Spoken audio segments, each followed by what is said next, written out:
Hi friends, Assalamu alaikum. Welcome to Foodie Dad. இன்னைக்கு நம்ம சேனல்ல பார்க்க போற recipe parda biryani. parda biryani அப்படினா நம்ம நார்மலா செய்ற அந்த பிரியாணியை சப்பாத்திக்குள்ளார வைக்க போறோம். அதுதான் parda biryani. இதுக்கு சைடு டிஷ்ஷா ஒரு ரைத்தா பண்ண போறேன். வாங்க இது எப்படி பண்ணலாம்னு பார்க்கலாம். முதல்ல ஒரு பிரஷர் குக்கர் சூடு பண்ணியிருக்கேன். அதில் 2 டேபிள் ஸ்பூன் அளவுக்கு ஆயில் சேர்த்துருக்கேன். அது கூட 1 டேபிள் ஸ்பூன் அளவுக்கு நெய் சேர்த்துருக்கேன். இது சூடானதும் 2 பெரிய சைஸ் வெங்காயத்தை ஸ்லைஸ் பண்ணி வச்சுருக்கேன். அதை இதில் சேர்த்துடலாம். இந்த வெங்காயத்தை கோல்டன் ப்ரௌனாக கலர் சேஞ்ச் ஆகிறது வரைக்கும் ஃப்ரை பண்ணி எடுத்துக்கலாம்.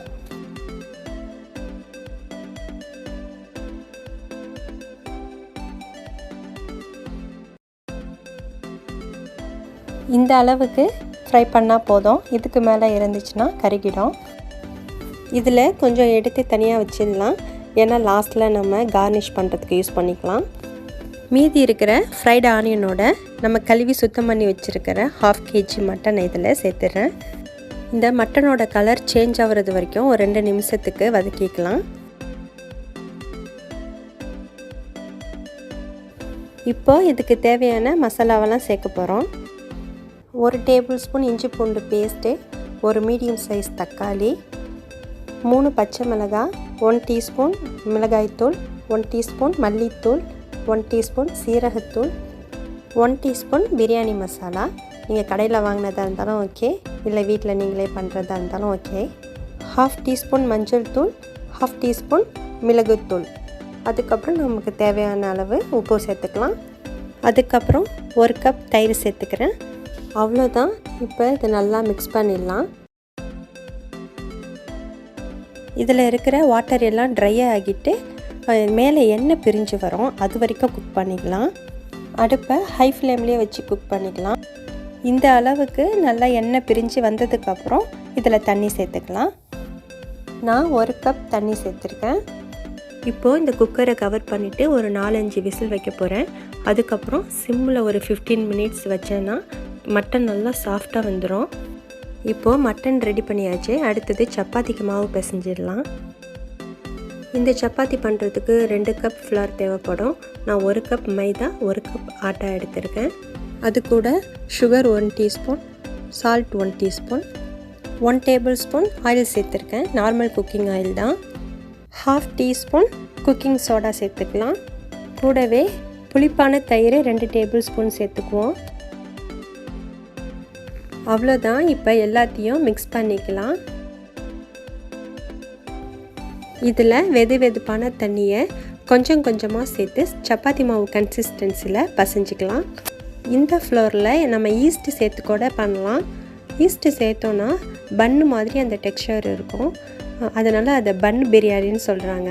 ஈஸ்ட்டு சேர்க்காமல் நம்ம பண்ணோன்னா அதை parda பிரியாணின்னு சொல்கிறாங்க. கொஞ்சமாக ஆயில் அப்ளை பண்ணிடுறேன் ட்ரை ஆகாமல் இருக்கிறதுக்கு. அடுத்ததாக நம்ம ரைஸ் ரெடி பண்ண போகிறோம். அது வரைக்கும் ஒரு 10-15 நிமிஷத்துக்கு இதை மூடி போட்டு ரெஸ்ட் பண்ண விட்டுடலாம். இங்கே பார்த்தீங்கன்னா ஒரு பாத்திரத்தில் தண்ணி பாயில் ஆகிட்டுருக்கு. இந்த பாயில் ஆகிட்டுருக்கிற தண்ணியில் நமக்கு தேவையான அளவு உப்பு சேர்த்துக்கலாம். 1 டேபிள் ஸ்பூன் எண்ணெய் சேர்த்துக்கலாம். அதுக்கப்புறம் ஹோல் ஸ்பைசஸ், பே லீஃப், பட்டை, கிராம்பு, ஏலக்காய், ஸ்டார் அனீஸ் இது எல்லாத்தையும் சேர்த்துக்கலாம். அது கூடவே கொஞ்சம் 1 டீஸ்பூன் அளவுக்கு சீரகம் சேர்த்துக்கிறேன். இனி இதில் ரைஸை சேர்த்து குக் பண்ணிடலாம். நான் 1/2 kg மட்டன் எடுத்திருந்தேன். அதே மாதிரி ரைஸும் 1/2 kg எடுத்திருக்கேன். இதை ஒரு 1/2 hour ஊற வச்சுருந்தேன். அந்த ரைஸை தான் இங்கே சேர்த்துக்கிறேன். இந்த தண்ணியை டேஸ்ட் பண்ணி பார்த்துக்கோங்க. இந்த தண்ணியில் உப்பு கொஞ்சம் கரிக்கிற மாதிரி இருக்கணும். அப்போ தான் ரைஸ் குக் ஆனதுக்கப்புறம் கரெக்டாக இருக்கும். இந்த ரைஸை ஃபுல்லாக குக் பண்ணி எடுத்துக்கலாம். அதாவது ஒரு 90% குக் பண்ணிடலாம். அதுக்கப்புறம் சுத்தமாக தண்ணி இல்லாமல் அதை ட்ரைன் பண்ணி எடுத்துக்கலாம். அவ்வளோதான். இப்போ ரைஸ் ரெடி ஆகிடுச்சு. அடுத்தது சப்பாத்தியை தேய்ச்சிட்டு parda பிரியாணியை நம்ம ரெடி பண்ணிடலாம். நார்மலாக நம்ம வீட்டில் சப்பாத்தி எந்த திக்னஸில் தேய்ப்போமோ அந்த அளவுக்கு தேய்ச்சிக்கலாம். நம்ம 2 கப் மாவு போட்டதுனால நல்ல பெரிய சைஸ் சப்பாத்தியாக வரும். இந்த சப்பாத்தியை பெருசாக தேய்ச்சிட்டு இதை ஒரு நான்ஸ்டிக் பேனில் வைக்க போகிறோம். அதுக்குள்ளார பிரியாணியை ஸ்டஃப் பண்ண போகிறோம். ஸோ இந்த அளவுக்கு பெருசாக தேய்ச்சிக்கலாம். இதை இப்போ 4ஆக மடக்கி எடுத்துக்கிறேன். இந்த மாதிரி ஒரு நான்ஸ்டிக் பேன் எடுத்திருக்கேன். அதில் 1 டீஸ்பூன் நெய் சேர்த்துருக்கேன். இது எல்லா பக்கமும் படுற மாதிரி அப்ளை பண்ணிடுறேன். நம்ம நெய் சேர்த்து இந்த பேனை க்ரீஸ் பண்ணுறதுனால ஒட்டாமல் வரும். அதே சமயம் கலரும் ரொம்ப நல்லாயிருக்கும் பார்க்குறதுக்கு. இப்போது இந்த சப்பாத்தியை அந்த பேன் உள்ளார ஃபுல்லாக விரித்து வச்சிடலாம். இந்த சப்பாத்திக்குள்ளார நம்ம ஏற்கனவே எடுத்து வச்சுருந்த ஃப்ரைடு ஆனியனை சேர்த்துக்கலாம். இந்த சப்பாத்தி பேனை நல்லா டச் பண்ணியிருக்கான்னு செக் பண்ணிக்கோங்க. இப்போ இதுக்குள்ளே ஒவ்வொன்றா அரேஞ்ச் பண்ண போகிறோம். மல்லி புதினா கொஞ்சம் தூவிக்கலாம். நம்ம குக் பண்ணி ட்ரைன் பண்ணி வச்சுருந்த அந்த ரைஸை ஒரு லேயர் சேர்த்துக்கலாம். இதுக்கு மேலே மட்டன் சேர்க்கணும். இப்போ அந்த மட்டன் எப்படி குக் ஆகிருக்குன்னு பார்க்கலாம். எனக்கு மட்டன் கிரேவி செம்ம சூப்பராக வந்திருக்கு. உங்களுக்கு கொஞ்சம் தண்ணி மாதிரி இருந்துச்சுன்னா ஸ்டவ் ஆன் பண்ணி ஒரு 5 நிமிஷம் வச்சுக்கோங்க. இதில் உள்ள தண்ணிலாம் வற்றி தொக்கு மாதிரி ரெடி ஆகிடும். அந்த ரைஸ் மேலே இப்போ மட்டனை லேயர் பண்ணிக்கலாம். இது குங்குமப்பூவை தண்ணியில் ஊற வச்சுருந்தேன், அதை இதில் சேர்த்துக்கிறேன். இது டோட்டலி ஆப்ஷனல் தான், உங்களுக்கு வேணும்னா ஸ்கிப் பண்ணிடலாம். இதை திரும்பவும் லேயர் பண்ணிக்கலாம். மல்லி புதினா ஃப்ரைடு ஆனியன் மட்டன் ரைஸ் இது உங்கள் விருப்பப்படி லேயர் பண்ணிக்கோங்க.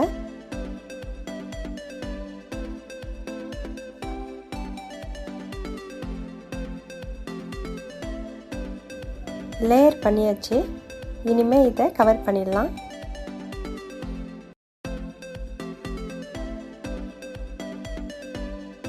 இப்போ கொஞ்சம் கூட கேப் இல்லாமல் அழகாக நம்ம கவர் பண்ணியாச்சு. இது மேலே கொஞ்சமாக கீ அப்ளை பண்ணிவிட்டு ஸ்டவ்வில் வச்சிடலாம். இதை ஒரு லிட்டு போட்டு கவர் பண்ணி 7 நிமிஷத்துக்கு சிம்மில் வச்சு குக் பண்ணலாம்.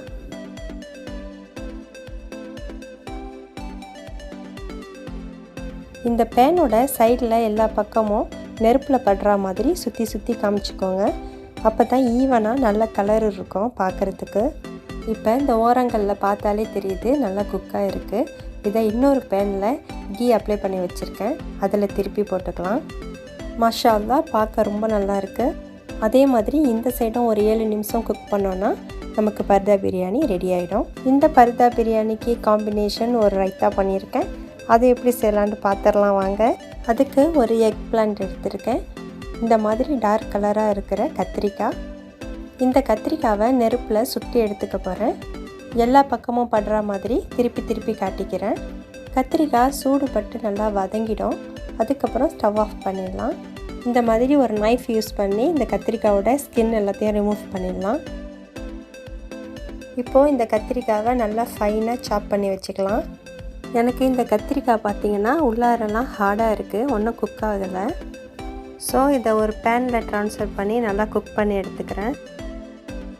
இது கூட 1/2 டீஸ்பூன் உப்பு 1/4 கப்பு தண்ணி சேர்த்து குக் பண்ணிக்கிறேன். இந்த கத்திரிக்காவை நல்லா குக் பண்ணி மேஷ் பண்ணி எடுத்து வச்சுக்கலாம். இப்போ வாங்க ரைத்தா பண்ணிடலாம். நான் இங்கே ஒரு பவுலில் 1/2 கப் தயிர் எடுத்திருக்கேன். அதில் 1/2 டீஸ்பூன் உப்பு சேர்த்துக்கிறேன். இதை நல்லா மிக்ஸ் பண்ணிக்கலாம். இது கூட சின்ன சின்னதாக சாப் பண்ணி வச்சுருக்கிற ஒரு வெங்காயம், சின்ன சின்னதாக சாப் பண்ணி வச்சுருக்கிற ஒரு பச்சை மிளகாய், அது கூட நம்ம குக் பண்ணி வச்சுருந்த கத்திரிக்காய், இது எல்லாத்தையும் சேர்த்து நல்லா மிக்ஸ் பண்ணிக்கலாம். இதுக்கு இவ்வளோ தான் போடணுங்கிற மெஷர்மெண்ட்லாம் ஒன்றும் கிடையாது. நமக்கு வெங்காயம் அவ்வளோவா பிடிக்கலன்னா கொஞ்சம் கம்மியாக கூட போட்டுக்கலாம். தயிர் அதிகமாக வேணும்னாலும் சேர்த்துக்கலாம். ஆனால் இந்த மாதிரி கெட்டி தயிராக இருந்தால் நல்லாயிருக்கும். இது கூட சின்னதாக கட் பண்ணி வச்சுருக்கிற மல்லி இலையும் ஒரு 1/4 டீஸ்பூன் அளவுக்கு சீரகத்தூளும் சேர்த்து மிக்ஸ் பண்ணிக்கிறேன். இந்த ரைத்தாக்கு சாட் மசாலா சேர்த்தா நல்லாயிருக்கும், நான் மறந்துட்டேன். ஸோ இப்போ 1/4 டீஸ்பூன் அளவுக்கு சாட் மசாலா சேர்த்து மிக்ஸ் பண்ணிக்கலாம். இப்போது நமக்கு கத்திரிக்காய் ரைத்தா ரெடி ஆகிடுச்சு. இதை பிரியாணி கூட சாப்பிட்றதுக்கும் நல்லாயிருக்கும். மேலே உள்ள பர்தா சப்பாத்திக்கு தொட்டு சாப்பிட்டாலும் நல்லாயிருக்கும். இப்போ சுட சுட நமக்கு பர்தா பிரியாணி ரெடி ஆகிடுச்சு. நம்ம நல்லா 10-15 நிமிஷம் சிம்மில் வச்சு குக் பண்ணோம்ல சப்பாத்தி குக் ஆகிறதுக்காக. அதனால் உள்ளார உள்ள ரைஸ்லாம் பார்த்திங்கன்னா நல்லா தம்மாக இருக்குது. மட்டன்லாம் நல்லா பஞ்சு போல் குக்காக இருந்துச்சு. ரைஸோட வாசம் டேஸ்ட்டு எல்லாமே தம் பிரியாணி மாதிரியே இருந்துச்சு.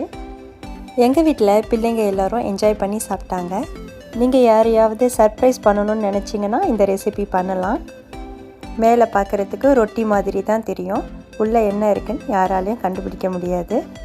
ஓப்பன் பண்ணி பார்த்தா தான் தெரியும் உள்ளார பிரியாணி இருக்குது அப்படிங்கிற விஷயம். மேலே உள்ள சப்பாத்தி பார்த்திங்கனாலும் நல்ல டேஸ்ட்டில் இருந்துச்சு. இந்த ரெசிப்பியை கண்டிப்பாக நீங்கள் வீட்டில் ட்ரை பண்ணி பாருங்கள். இந்த ரெசிபி உங்களுக்கு பிடிச்சிருந்தா லைக் பண்ணுங்கள், ஷேர் பண்ணுங்கள். இந்த மாதிரி ரெசிபிஸ் நீங்கள் நிறைய பார்க்கணுன்னா ஃபுடி டாட்டை சப்ஸ்கிரைப் பண்ணிக்கோங்க. பக்கத்தில் உள்ள பெல் ஐக்கானை கிளிக் பண்ணி ஆல்ங்கிற ஆப்ஷனை கிளிக் பண்ணிக்கோங்க. அப்போ தான் நான் எப்போ வீடியோ போட்டாலும் உங்களுக்கு தெரிய வரும். நீங்கள் மிஸ் பண்ணாமல் என்னோடய வீடியோஸை பார்க்க முடியும். தேங்க்ஸ் ஃபார் வாட்சிங்.